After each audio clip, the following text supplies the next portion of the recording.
Welcome to my channel moonlight. আজকে তোমাদের সাথে শেয়ার করব অসাধারণ একটা রেসিপি। মাছের ঝোলে, ডিমের ঝোলে, মাংসের ঝোলে সব কিছুতেই ধনেপাতা চাই। তাই আজকে তোমাদের সাথে শেয়ার করব ধনেপাতার একটা ইউনিক রেসিপি, যেটা তোমরা ফ্রিজে স্টোর করেও খেতে পারবে। ধনেপাতাগুলোকে প্রথমে কুচি কুচি করে কেটে নিয়েছিলাম। তারপর পরিমাণ মতো ময়দা ইউজ করব। বেসন এর মধ্যে যাবে না, ময়দা দিয়ে খেতে দারুণ হবে। তারপর স্বাদ অনুযায়ী নুন, কালো জিরে, কাঁচা লঙ্কা দিয়ে দিতে হবে। পরিমাণ মতো জল দিয়ে হালকা হাতে এটাকে মেখে নিতে হবে। আর অল্প পরিমাণে বেকিং পাউডারও এর মধ্যে অ্যাড করতে হবে। তারপর ফ্রাইং প্যানের মধ্যে তেল দিয়ে ভালো করে তেলটা গরম করে নিতে হবে।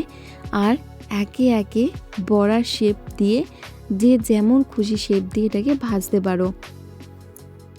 বড়াগুলোকে এপিট ওপিট করে হালকা হাতে ভেজে নিতে হবে।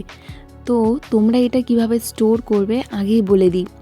বড়াগুলোকে এপিট ওপিট ভাজার পর তোমরা এটা ফ্রিজের মধ্যে কন্টেনারে করে রাখতে পারো। আর যখন খাবে, আরেকটু ফ্রাইং প্যানের মধ্যে তেল গরম করে মুচমুচে লাল লাল করে ভেজে নেবে। তাহলেই আমাদের আজকে ধনেপাতার বড়া একদম রেডি হয়ে যাবে। দেখো, যখন তোমরা বানাবে সেটা তো করতে সময় লাগে, সেই জন্য এটা তোমরা হালকাভাবে ভেজেও ফ্রিজে স্টোর করতে পারো, তাতে অনেক দিন পর্যন্ত খাওয়া যায়। চ্যানেলটা ভালো লাগলে like, comment, share and subscribe করো। আজকের মতো তাহলে টাটা।